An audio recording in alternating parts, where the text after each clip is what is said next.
Okay, I see the button says recording, so go ahead.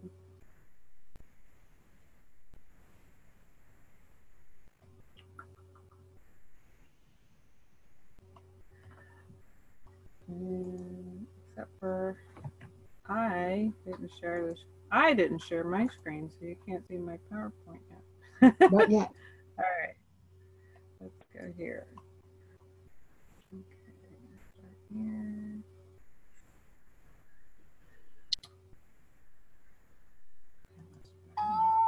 Okay. Thank you all for joining us today. It is Tuesday, February the 12th. I am sitting in for Karen Lindwall-Bourg, who is the president of NACWE. Today we are doing our Tuesday webinar, our education webinars. And here's the link for those of you who, if you register with that, you'll get an email each week letting you know, and you won't have to look it up, but it's also in our groups, so you can find that information there as well. NACWE benefits for 2019. We have community, you're not alone. It's a networking opportunity for you to share the things that you are doing in business. Education, we try our hardest to give you the education that you are looking for to do things in your business. Missions, we have opportunities to pay it forward as we go in business. Save the dates, March 21st to 24th, there's a NACWE writing retreat. That's going to be in Texas. May, it says TBA, there's a Guatemala mission trip. September 20 to 21 is our annual conference, and it's called Chocolate Dip Entrepreneurship. Easy for me to say. Which makes me want to go to it just because of that. Just because, right? If there's chocolate involved, it's got to be good, right? So what's new at NACWE? We do have the calendar on our website at NACWE.org/calendar, and it has all the links in there for everything that we do so that you can show up in the right places at the right time. We have our Facebook public group, we have the free group, and then we have the paid group. And the fan pages weren't serving our members as well as it could and bringing others to us in an effective way. So we have gone with the groups. And that seems to be a little easier and help us get the word out to everyone for what we're doing. Our topic this month is Get Clients Now. So I'm going to stop sharing that screen. I'm going to be handing the call over to Kris Carey, and she is with Get Clients Now. And she's going to be sharing with us today how we can be doing that. Yeah. So, Kris, let me open us in prayer, and then you're full speed ahead. Perfect. Okay. Heavenly Father, we're so grateful for this time together. We thank you for letting us come together as sisters in Christ, as entrepreneurs, and help us to always reflect you in all that we do in business and in life. Help our minds to be open to the information that's being shared with us today, and just help us to take away a nugget that we can use in our business or in life. Give Kris a ready recall of the things that she's prepared for us, and help us to do things according to your will. In Christ's name we pray, amen. That's good. I like that ready recall. That's a good one. Come in handy. All right, a couple of things. First of all, I want to make sure that everybody knows this is a participatory call. I really hope that I am not going to be talking just my own voice for the next hour, because that is not how I prefer to do it, and I don't think it's the most valuable way for all of us to be able to do it. So the majority of you on the phone, if you can turn your videos on so that we can actually make it more interactive and be like that, that would be great. To the degree to which you're able, that would be lovely. As a way of introduction, today we're going to look at the universal marketing cycle. I'll tell you a little bit about me and how I ended up here in front of you today, and where I am in business and all that kind of thing.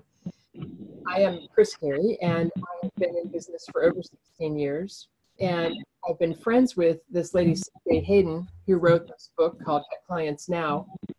I've been friends with her. We're not totally sure when exactly we met, but we're going to say somewhere around 18 to 20, probably about 20-ish years ago. And since I've been in business for 16, that means I met her, you're doing the math, at least several years before I was done with working in my jobby job. So I met her as a referral way back when, because I had work that I didn't love as much. And I went to see a coach, and the coach was recommended by CJ. In fact, CJ was recommended to me to be my coach, and she said she was full, so she passed me over to her colleague, and we're all still friends all these years later. What the coach helped me realize is that I wasn't doing my job wrong, that I was doing the wrong job. And which is, of course, not what I was paying her to hear. So I didn't really enjoy getting that answer, but she was right. And as I went through business, went through the job and did some more personal growth work, I realized that increasingly I needed to be in business for myself. So when I finally went through coaching training, which I did while I was still employed, I discovered this Get Clients Now book, which is a 28-day marketing program you put together yourself. I discovered this pretty early on because it's written by CJ Hayden, who I had already had a virtual introduction and a little bit of experience with at that point. So I was familiar with her in the book. And I realized that it's a 28-day marketing program that I put together, which means that it's super simple and easy. And so when Karen contacted me about working with you all over the course of February and then maybe March, if we can get some momentum and interest going for running a Get Clients Now program, what she said is that you've already done some work on looking at who your ideal client is and some of the basics about getting things together for your business. What you don't have as much in terms of the education that she's been organizing and that you have all been through together is a bigger picture of some of the components that go into getting clients, which is what we're going to do over the course of February here. First of all, we're going to look at this universal marketing cycle today. And then next week, we're going to look at how to pick the right marketing strategies for who you are, what you prefer, and who your client is, so that those, the marketing that you're doing will actually land more effectively. And then after that, what we're going to do is take a look at how to actually conduct a sales conversation so that you're more than likely predisposed to have someone say yes to you. Okay, so I want to stop there for a second because that's a lot of words at once. And I want to make sure everybody's on board with what we're saying, because if you're looking for the cooking class, I think that's down the hall in another Zoom. Just get our voices warmed up. This is the point you think, yes, I'm with you, or I didn't hear you, or something like that. And there's also a chat here on Zoom down at the bottom. So chatting in the chat, writing is, please go ahead and do that too. And I'll be, Karen and I can monitor the chat as well. Everybody's in the right place? Thumbs up from the ladies I can see. Good deal. All right, so what does it mean? Getting clients now. First of all, let's just start with the most basic of things, which is this universal marketing cycle. The universal marketing cycle just means that, what does it mean? It means this. Here we go. That there is this big bucket that all of your references and leads need to pour into the giant bucket. It's like a big funnel. You can gather, collect your leads in whatever capacity you want. That's what we're going to talk about more next week, which is how do you collect all of the things that are going to go into your pipeline here. And when they come into the pipeline, they go into the giant follow-up bucket. And you can see everything is connected to this bucket in so many ways. Everything comes out of it with a spigot and goes back into it. So the bucket becomes your evergreen pool of potential leads. And this bucket will be continually refreshed, replenished. There are going to be people that stay in this bucket for the potential lifetime of your career. It's a very dynamic bucket. It's not just a static thing. And then each of these components. So we have filling the pipeline. Let me just go over here. These are basically the components of this universal marketing cycle. We've got keeping the pipeline full. So you want as many people, as much info, hopefully the right info, coming into that funnel as you can. Then you want to spend a lot of time following up with them, which is what that giant bucket is all about. And then from there, you want to know how to have a sales conversation and how hopefully close the sale so that they say yes. And then after that, it's just rinse and repeat. The way that works then, we've got the first part, which is we got to get some people in the door. We need to have some sales conversations. We need to say hello to the people. Once we've done that, we need to follow up with them so that they know that we're still interested, if indeed we are. That's part of the trick, is to make sure you've got the right people in your follow-up bucket. Follow up with them and let them know that you're potentially interested in doing some business together. From there, the next natural step is to have a sales conversation. Now, sometimes that's woven into these other two components that we've just breezed through. And sometimes it's a completely separate place. And that depends on what kind of business you're in. We can unpack that a little bit more as we go. Once you've had a sales conversation, I want you to breathe, because so many people at this point freak out, like, have a sales conversation, ah. And then what do you say to close the sale, which is the next part of the pipeline? So we're going to look through all of these in more depth in a second. And then sometimes when you meet somebody and put them in the pipeline and in your follow-up bucket, it turns out that they don't really belong in those places at all. And where they belong instead, oh,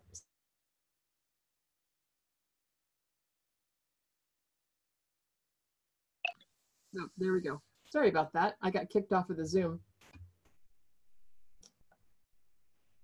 Are you still there, Kim? Oh, you're on. Yeah, mute. I can see you. Okay, good. I can hear you. I have no idea what happened, but everything just went dark, and I'm back. So let me get back on the correct slide, and then we'll just go from there. So hang on 2 seconds here. All right, and slideshow from the current slide, and let me share my screen again. Slideshow. There we go. All right, so what happens then is sometimes when we go through this process of discovering who the people are that we've reached out to, and in having some of these sales conversations and trying to close a sale, we realize that whoever we're talking to is not really the right fit for us as an individual client, and yet they do have some kind of a fit with us. So what is the story there? A lot of those people end up being referral partners. So that's why this is over here on the other side of the whole operation. And again, we'll go through each of these in a second. Two big questions to get us going. The first question is, what part of the cycle do you favor? Because almost all of us have one part of the marketing cycle, the universal cycle, that we tend to rely on more heavily than another. There often tends to be one or maybe several pieces of the cycle that we don't love as much. That's something you want to pay attention to, because obviously all four pieces of the cycle need to be happening. Otherwise, we're not going to have the flow with the potential clients that we'd really like. All right, let's look at each of these in more depth. And before I do that, the other piece is, of course, what piece needs more work. So which part do you favor and which part needs more of the work? Maybe you favor one of these. A lot of people favor this one, the referrals, and they don't really favor any of the rest of this. And needing the most work, a lot of times, I've seen it actually where it's all four pieces where it needs the most work. And so that's the conversation. I'm going to stop talking here in a second. And that's the conversation I actually want us to have with each other today, is where are we? Where do we feel like we get stuck? Where do we feel like we need more work? All right, let's start here. Well, actually, let me just stop talking in general. What comes up already, and this is the audience participation portion of our program, as is the whole rest of our 40-ish minutes. So I would love to hear from each of you. And I know it looks like almost everybody's available on chat except for our 619 phone number person. And so if you want to speak up, we would love to hear your voice. Everybody else, you're welcome to speak up and or put your notes in the chat. Where do you feel like you're at with regards to this overall universal marketing cycle? How's this idea that there is such a thing landing for you? I am not afraid to call on you, just FYI. Well, I've been enjoying having conversations, but I like people. Mm-hmm. So whether they want to talk about the business or not is fine. So that part for me is easy. Just reaching out and talking to people and, what's going on, or, I saw your picture of your baby or whatever, Right. that piece for me is easy. That's great. Okay, so Karen loves having the conversations, and that's having the sales conversation, right? Yes. Or, And yeah. I'm really Kim, but I'm being Karen today. Oh, I'm sorry. I know. I'm having that thing where they show you the color blue, but you have to say green. Right. Right? I'm having that. Every time I look at you and the name, I'm like, okay, this is not It's not working. It's not working. Allison says she likes closing the sale, which is a bold thing to say, Allison. And I hear you about being in a library. Not that many people like closing the sale. So I'd be curious to hear a little bit more, Allison, about what that means to you, because that's often, having the sales conversation and closing the sales are often the least popular of the four.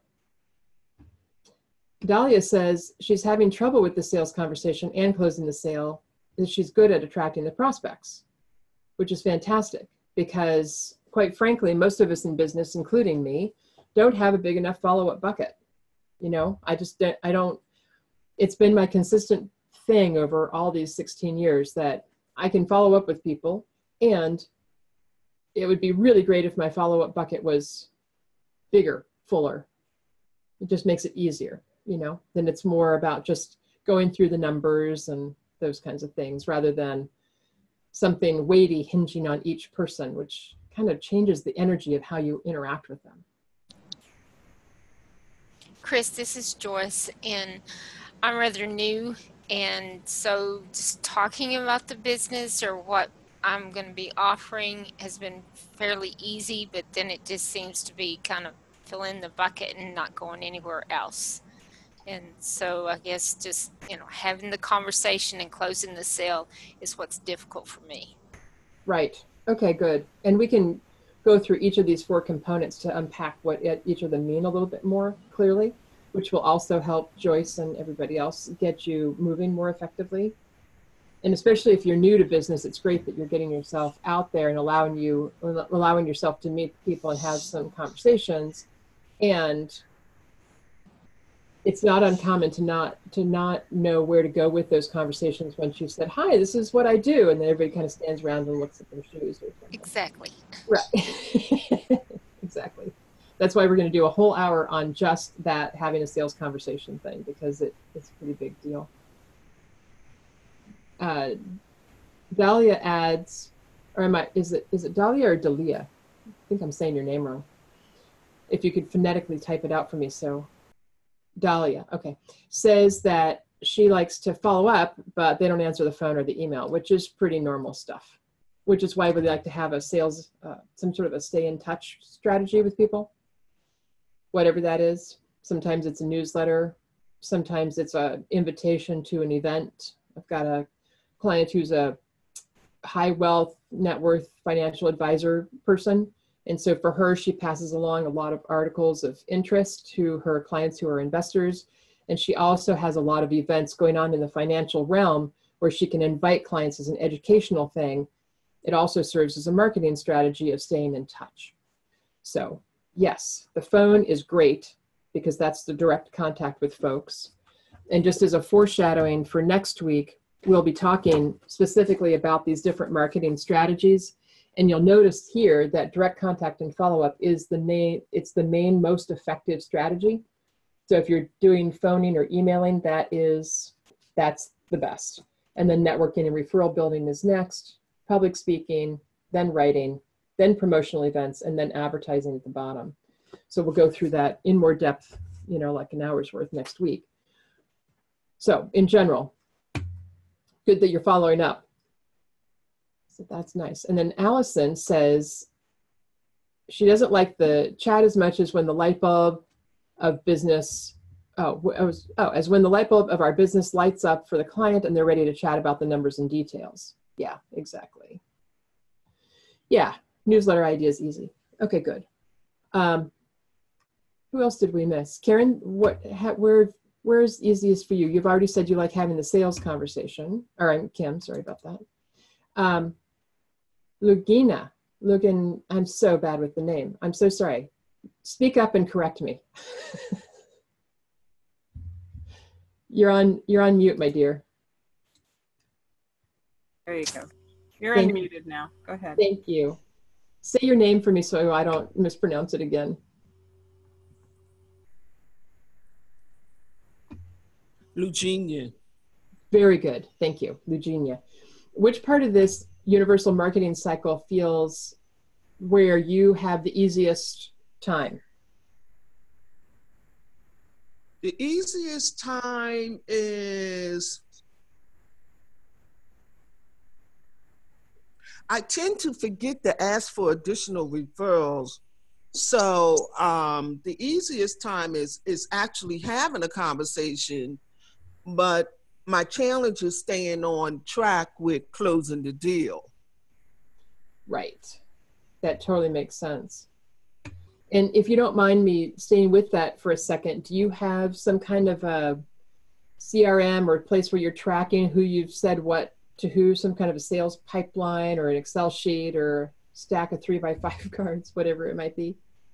I have a very basic notebook system. I do not have anything into a CRM tracking system, even though I use CRM for my emailing purposes. But right now, it's just very basic writing in my notebook.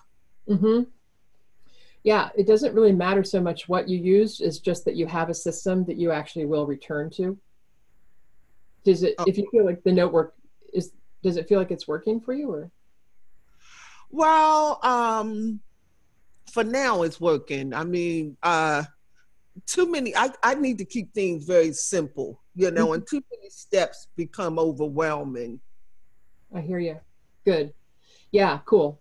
Then maybe it's just a matter of putting one of those little sticky tabs on the outside of that particular page of the notebook and writing the word Tuesday on it or something so that you can remember to return to it on a Tuesday and call them back. Following, yeah, I mean, whatever, I had a notebook, like a handwritten spiral bound notebook. I still have one, in fact, that I've been weaning myself off of because I think the one I have on my desk, I probably bought at Half Price Books last time I was in Dallas visiting my family. So it's a great little way to do it. And like I said, if you don't follow up with it, it doesn't really matter where you're parking the information. Following up is the place where I see so many people get tangled up because they don't know what it means to follow up. So we'll go into that a little bit more. Yeah. All right, there's a couple ladies I haven't heard from. My 619 area code friend.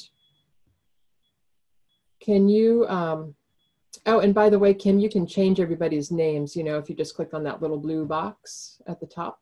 I'm unmuted? Yes, ma'am, you are. Wait, I'm trying to see if I can, I also went, oh, can you see me now? Well, can I see you now? No. No, I just That's see okay. your phone. You can hear? Yeah, we just hear the phone. We can hear you. But we can hear you just fine. What's your Oh, name? that's good. My name is Lucretia Holloway, and I'm a realtor in San Diego, California. I'm just getting started. I love saying that ever since Serena Williams said it.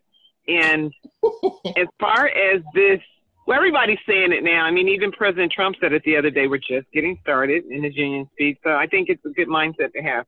But in terms of this universal marketing cycle, the part that seems to be the most challenging for me is because I am getting started and I am in transition. I'm a full-time engineer and part-time realtor, is getting people in that, enough people in that follow-up cycle. I've closed some deals, but I would like to have just a little bit more of a steady pace or rhythm. And I'm the master of follow-up, and I like people. I'm a great listener, So having conversations, I tend to hear what's not being said, and I'm a good connector with people. It's just having enough people to connect with. So Exactly. that whole getting people into that follow up, and, you know, in real estate, either somebody referred you or they come into an open house. And the challenge with the open house situation is that you're waiting for people to come in there. At least that's what people say, although I've gotten sales off of open houses. But Right. I just getting it to where I get more people that I have to follow up with is where I get stuck. But here's where what I heard earlier that triggered a thought for me. Someone said asking for referrals. And sometimes the reason I don't have more people in that pipeline is because I don't ask for referral. Right. Yes. So sometimes, you know, you obviously you meet people. There's a presentation portion of an open houses, but just asking for referrals can be another way for me to get more people in the pipeline. So I immediately started sending out a messenger request to a couple of my clients. Well done. and thank you. Yeah, well, and we can see that you're on the Zoom, but we can't see your screen is blacked out, so we can't see you, but we can hear you, which is fine. And so Okay. the trick is getting enough people to fill the pipeline. And so next week we'll talk about all these different marketing strategies about how you can go out and meet the people, and you know, figure out which ones belong in the pipeline, because not everybody deserves to be followed up with. Not that they're not lovely humans, but they just don't necessarily always belong in your sales pool. So, and then let's see, there was one other lady, Courtney. Are you able to chime in, Courtney, about where you're at?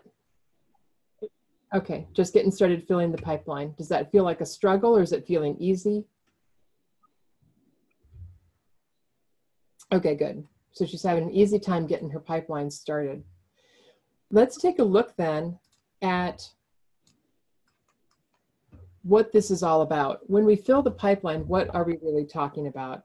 Filling the pipeline really means giving yourself the opportunity to go out and meet the people. And as we'll talk about in more depth next week, the more direct contact there are with the folks that you're trying to reach, the more effective that is going to be. So when we look at attracting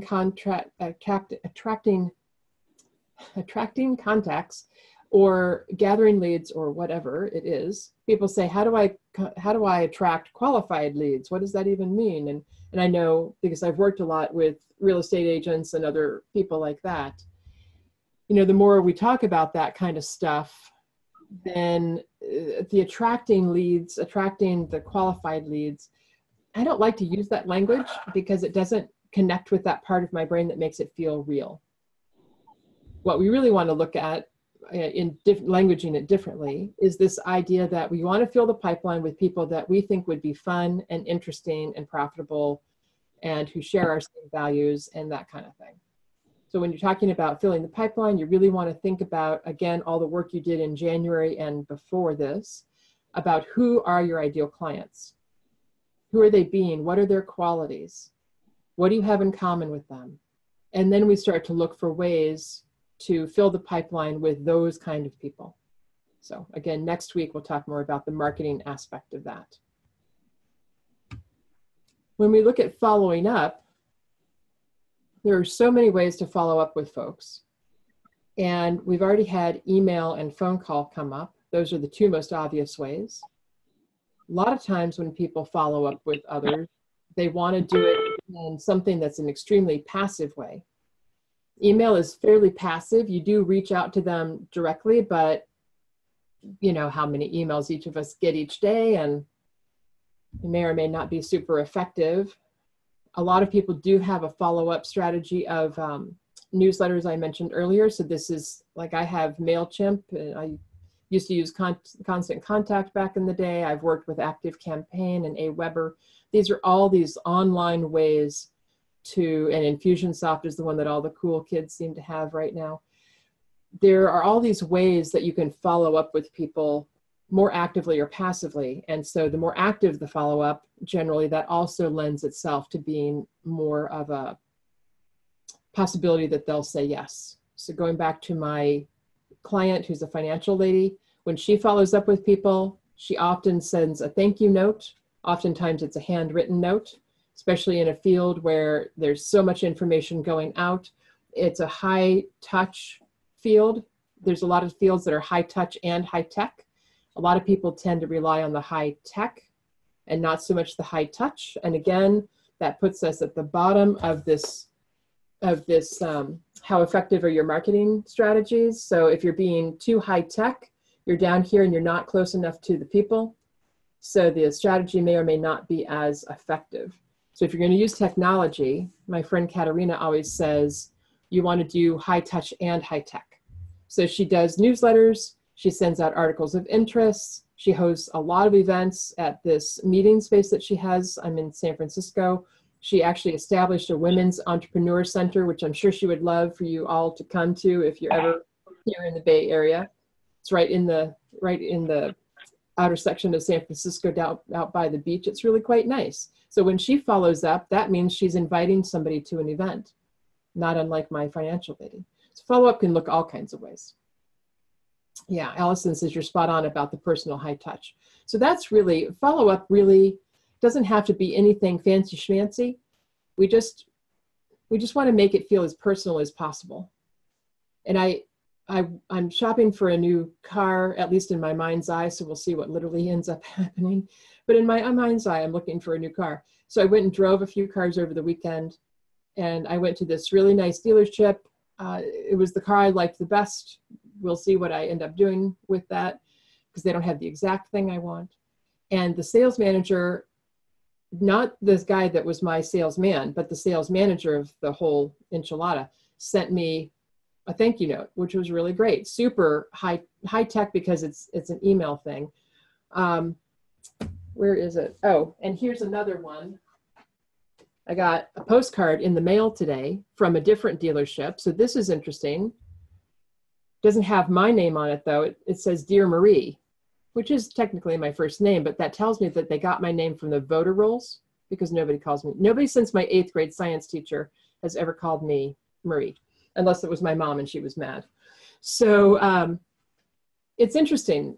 So these things are they're high touch, which has been great, except that in both cases, these guys got my name wrong. And in the other, which all they had to do was just ask the salesman what my name was, because I wrote it down for him, right? I wrote it down. And then in the other case, the sales manager followed up with me and thanked the wrong salesperson for having helped me all day, which was interesting because I met the sales manager like 3 times during the interaction. And I was with my salesman at the same time. So it's interesting, this follow-up thing. The point I'm trying to make is that it's pretty easy to blow it. Exactly, get it right and get it timely. So don't do the high touch if you're not going to do it right, because it actually makes it worse. So you want to do the follow-up in a way that allows people to feel seen and heard and taken care of, and again, is going to represent the values that the two of you have in common, you and your ideal client. And then that's why some people do like a newsletter or something that's, you can plug in someone's name at the top, but then the rest of the newsletter is the same. Dear Kim, today's newsletter is about following up, blah, blah, blah, right? And so that's okay. That still makes me feel taken care of enough, because hopefully the information is relevant to me. When we move over to this sales conversation thing, and again, we're going to spend a whole hour on just this part, because like Joyce says, we don't always want to be standing around the chip bowl wondering what we're supposed to say next after we've broached the topic. Having sales conversations, the big secret of it, in case you can't come in 2 weeks, is just that it's a conversation between 2 normal humans. It's just one human talking to another human saying, I have some little hors d'oeuvres. Are you hungry for a snack today? And they either are or they aren't. And if they're hungry for a snack, fantastic. And if they're not, guess what? They go back into the follow-up bucket. Or even if they said, yes, I am hungry for a little snack, and then you end up closing the sale, guess what? They still go back into the follow-up bucket, because it's easier to sell something to someone who's already bought something. So having a sales conversation the thing about this is that you actually have to ask someone if they will work with you, yes or no. Would you like to do business together? Are you ready to buy? Can I get your payment method now? Whatever it is, there has to be some sort of action where you literally say, and this goes to the closing the sale part, you have to literally say, shall we work together now? Because if you don't say that, they may or may not infer that that's what you want. Chances are they're going to think that that's what you want. But if you don't say it out loud, then you've given them an easy out to not say anything, which is no bueno for business. So I want to pause there again and talk about the referral thing as a separate topic. Now that we've had a chance to run through each of these 4 different parts of the pipeline, the following up, the sales conversation, and closing the sale, I'm curious, what are we noticing again about where you might be getting hung up?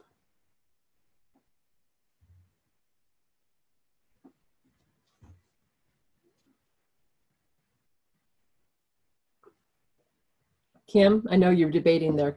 You want to? I am debating. I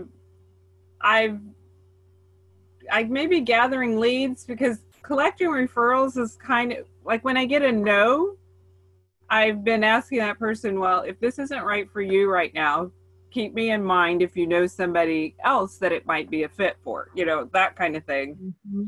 So, just throwing it out there that I, want a referral, puts it in their mind. And I've had people come back to me later who say, you know what, I thought of someone, like it.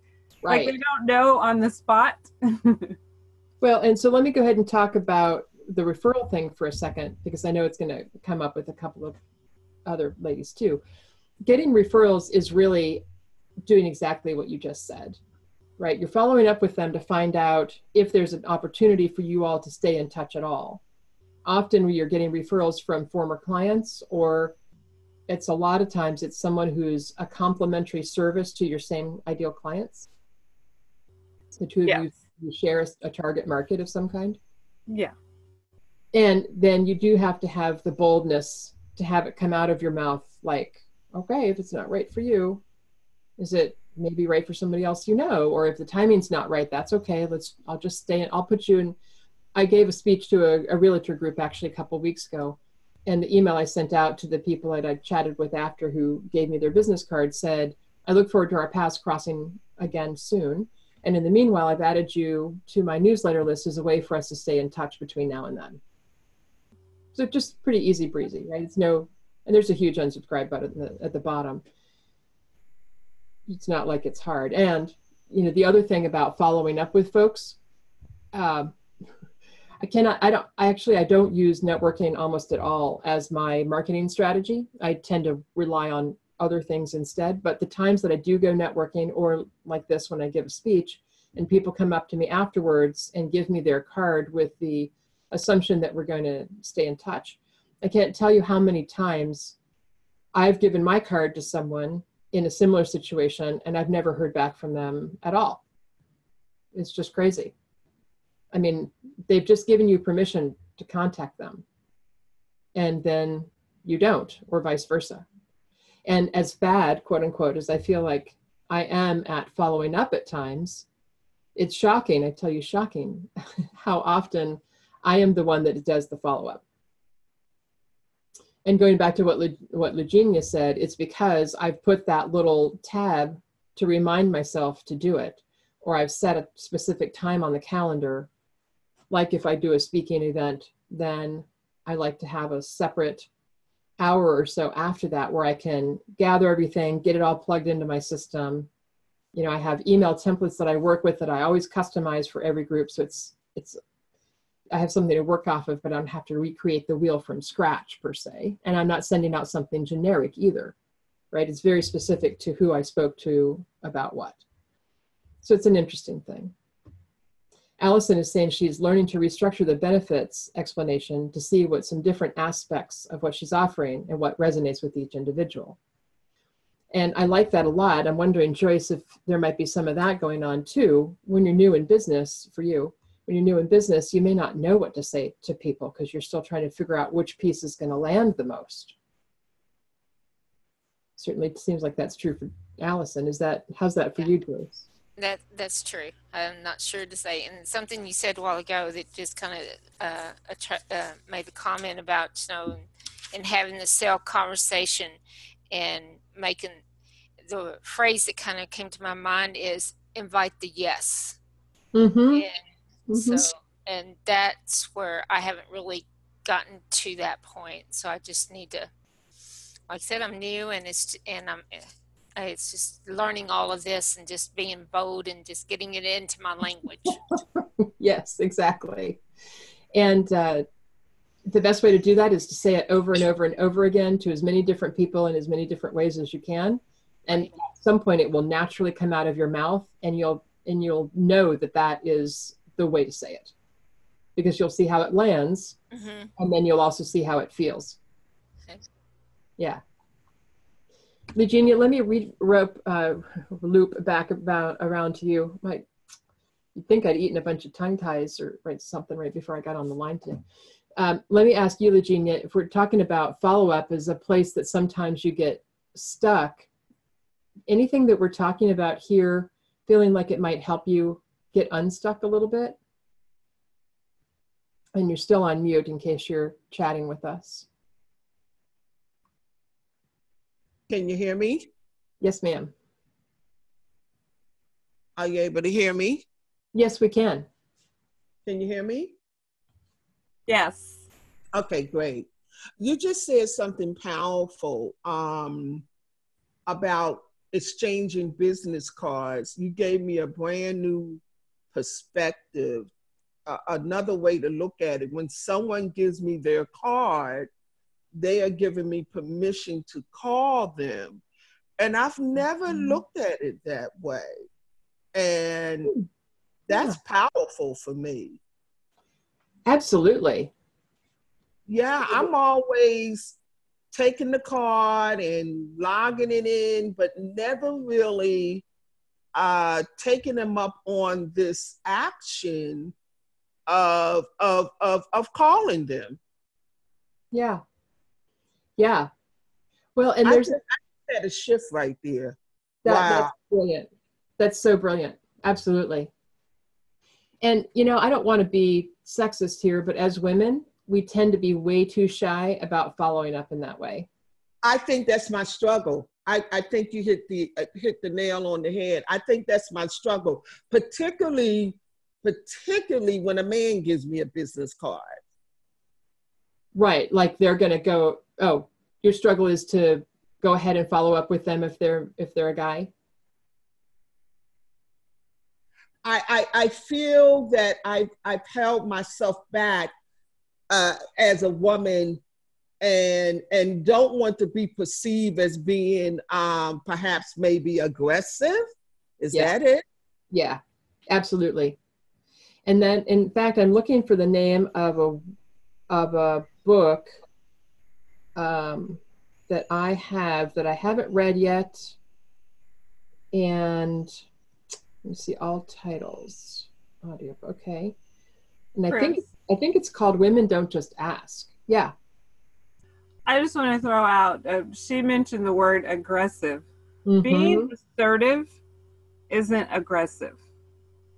Sometimes you have to put a little force and put yourself into a position, but that doesn't mean you're aggressive. Asserting yourself is not aggression. Yes, and most people actually look at them as a very similar thing, and they're not. Here we go. The book is called Women Don't Ask, and it's by a lady named Linda Babcock and Sarah Lastchever. Let me type that into the chat for you all so you can see what it is. Women Don't Ask by Linda Babcock and Sarah Lastchever. And this book shows a lot of the statistics about exactly what we're talking about. So it's basically the scientific proof, if you will, that most women tend to equate assertiveness with aggression. And we don't want to be perceived as pushy or overstepping or inappropriate. And what happens is we disproportionately err on the side of not doing any of that then, because we're not very clear about where that line is or how to navigate that line. And in fact, it's funny, people that have known me, people have known me for a long time, always kind of joke that I'm not very shy about asking for the money, which I'm not. And it's because in 16 years of doing business, I think I've lost, quote unquote, maybe $2,000 cumulatively over the years, because I always get the money first. And a lot of the money that I didn't collect of that $2,000 or so was because it was the early days and because I was afraid to ask. And after having a couple of people come and say, thanks for my stuff, I got to go now, and me billing them and them not paying me, I was like, well, I'm never doing that again. Payment up front, service comes after. Now, every business is different. That may not be appropriate for everybody. On the other hand, there's something about letting the world know, the folks that you're dealing with, offering it up, that you have this as a business value, that you are taking yourself seriously, the value of yourself, your business, your services seriously. And then that comes with the obligation of asking. May I put you on my mailing list? May I follow up with you? Can we have a sales conversation? May I ask you if you're ready to work together? Is there any reason why you wouldn't want to work together? And may I follow up with some questions about that? Does it seem appropriate for us to stay in touch as referral partners? I like you. You and I aren't necessarily going to do a lot of business individually together, and yet I could see where we could help serve each other and support each other in the future. If we don't, and none of that stuff is aggressive. It's all, even if you don't say, may I per se, it's still very much this idea of you're asking permission each step along the way, which is, we'll go into that to the sales conversation. You're always sort of checking back about the permission thing. But if they've given you permission, like you're saying, Virginia, we've exchanged cards. So now there's an implied permission already given. The thing you don't want to do, and we can chat more about this next week, is if you've gathered a bunch of cards at an event or from a bunch of leads from wherever, you don't want to just automatically put them into the follow-up strategy, the newsletter strategy or whatever. We call that spam. They have to have given you some permission. And so I've collected cards at events where I say this person just wants a follow-up email from me and they've made it very clear they don't want to be on my newsletter list, or whatever the request was that they had. And this goes back to that high touch, high tech thing. So we're really paying attention, because what we're doing here, that helps hone everything. That helps us fill the pipeline with the most appropriate people, those quote unquote qualified leads we were talking about a minute ago. It also helps us, when we follow up, to know how to do it most appropriately. So, Lakeisha, am I saying your name right? And Dahlia and Allison, if you could just type in the chat. Allison mentioned a little bit, and Dahlia, if you could just mention what's going on for you. So Lucretia, if you could just mention, because I know you're getting into real estate and leaving engineering, and those definitely are two different worlds. How's this message landing for you? And you're on mute if you're available to chat with us.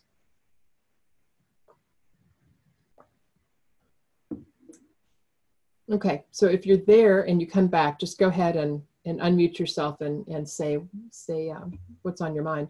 713 area code. Are you there to have a chat with us? Okay. All right. Well, let's do this, ladies. I'm curious in general if there are any questions about what we've talked about, because this is the thing. When we start looking at these different elements of the pipeline, we've got to ask ourselves, what if it were easy? Mm-hmm. Kris, it looks like Lucretia was raising her hand a little. Oh, okay, cool. I'm not. on the little hand raising thing. Yeah. Yeah, that's an advanced maneuver. Maybe, is she 619? Yeah, she's 619. Okay. Oh, good. I was able to get in. Can you hear me now? Yeah, I can. We Yeah. can hear you now. Good. And, you know, maybe there's some way that, I don't know, maybe you can't see me. Anyway, my thoughts when you were speaking about this permission thing and checking in with people is I think that that's important. And I also think that, at least in my business, I look at it as I've met someone not just on a one-way track, but it's more collaborative. For example, I met a portfolio wealth manager from U.S. Bank the other day. And obviously I'm a realtor, so they're going to be talking to people that are going to be needing to diversify. And real estate may be one of those avenues that they choose to. So in the example with the newsletter, I would approach it with more of is there something I can say about your business in my newsletter that's going to help you? Exactly. It really just depends upon who you meet. But I think that it is important. It's a great point to get permission in the process. And as you continue to get permission in the process, if you think of the funnel and you go down to the skinnier part of the funnel, what you all are working on, you should become almost like one. Right. And every business has a different level of intimacy to it. Certainly real estate is a pretty intimate business. You're helping someone find a home. You are going to need to know.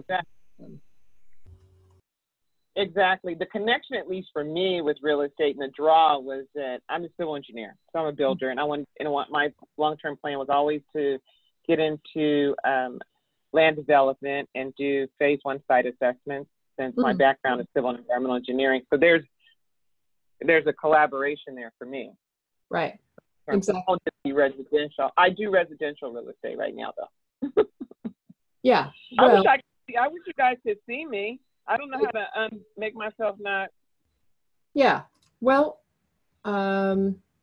yeah, you're actually not connected on the video at all anymore. So we'll have to, maybe if you come early next time, we can figure out how to make it all talk. But thank you for participating. And I want to acknowledge that Lou has been on the line, and we haven't really heard from you. If you want to just say something real quick before I wrap us up with everything. Welcome, Lou. I go by Lou. Lucretia. Huh? Lou and Lucretia are the same, right? Right. Okay. Oh. We've got you in here twice. Well, hello. Hi. I didn't realize that was you. Got it. Huh? Didn't realize that was you. Got it. Yeah. Very good. Okay, good. Now we can see you. Good job. Great. Miracle of television. Okay, and then Allison says it's not hard. It's just to keep at least a portion of each day with your foot on the sales process, and you'll want to do it more. Exactly. And next week we'll talk more about keeping your foot gently on the marketing gas. And so for now, let me just remind you about this whole process from our beginning slide. And then we'll just wrap up with a last comment or something. So here we go. This one. No. No. Dang it. Here's the whole PowerPoint presentation again. All right, here we go. Remember that our job here then is to keep the pipeline full so that we can follow up with the people who resonate the most with us and the message and the services and what we're trying to provide into the world. The whole point, we're in business, basically. We know that being in business is a lot of work. And if we're going to do it, you might as well go ahead and do it well so that you can be satisfied with the results. Once you follow up, then you're in the place of having a sales conversation and closing the sale, which just really means conversation between two people. Is this a good fit for you? How may we stay in touch, et cetera, et cetera. And then you just rinse and repeat, which is the whole point of this whole cycle. We get the right people in, we chat them up in these various ways, we stay in touch until it's right timing to chat them up. They say yes or no, they go back into the pool, either way. We find some people it's not appropriate to do business with, but they're good people and we want to stay in touch with them for other business reasons. They go into our little referral deal over here, and then there you go. So as we know, at some point, you need to keep breathing so you don't suffocate yourself. There's going to be a part of this cycle that you favor more than another. Just notice that about yourself. Give yourself permission to go to the part that needs more work so you can start to build your muscle with all 4 of these sections here. And at some point, some miracle will occur and you will feel like it actually is easy. Oops. Because it doesn't actually have to be hard. It can feel hard sometimes, but I'd like to transmute that word hard into challenging, because a challenge is something that you're able to rise to and you can solve, because we're all smart ladies here. And as of now, we're not afraid to ask anymore because we've covered that. We'll cover that again soon. And if you want to stay in touch with me, this is my permission to you. If you want to reach out to me directly to talk about any private work, or we're going to be loading up this Get Clients Now 28-day program. And in fact, let me put that in the chat. So if you want to check out the 28-day Get Clients Now program that I was talking about, you can. You stop sharing and then I'll put that link in the chat for you. So if you do want to stay in touch, please do. And where is my sales page? I had it pulled up right here. So here we go. Any last minute questions or comments? We're almost at the top of the hour here.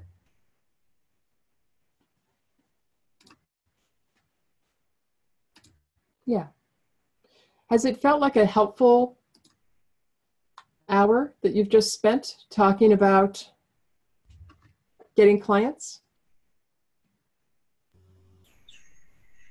Yes, it's I think talking anything through and bouncing things off of others is always more effective, because sometimes we can talk to ourselves through something, but we can also talk ourselves out of it. Yes, we can. Our minds are really good at that. All right, here we go with here's the info about the Get Clients Now 28-day course. Please check it out and see if it might be right for you. Got some special pricing going on for a couple of weeks. 28 days designed by you, for you, because you said so. It's a chance to practice all the things we're talking about. And yeah, I hope that you all can come for the next couple of weeks, because it's nice to get all these things right in a row. Next week is more about the marketing strategies, all those different ways we can get the people into the pipeline, and then how we can stay in touch and all the things we touched on today. So that'll give us a chance to do all that. And then of course we'll have that huge conversation about sales conversations. It's going to be exciting. Yeah. Rinse and repeat. That is the theme for today. Go forth, meet the right people, figure out how you want to follow up with them, and then stay in touch with them so that you can continue to have your sales conversations. And specifically, Joyce and Allison, because you mentioned it, you want to go ahead and ask them for the business, because you're new around these parts, and that's the place where most of us get really wiggy at the beginning. Yeah, cool. All right, well, I know this is going to be in the recording, so you can review it later if there's anything you felt like you missed. Stay in touch with me. Check out the immersion program. Look forward to seeing you again, hopefully next week. Okay, everybody have a great day. Thank you for joining us. Okay. Thanks, ladies. Bye.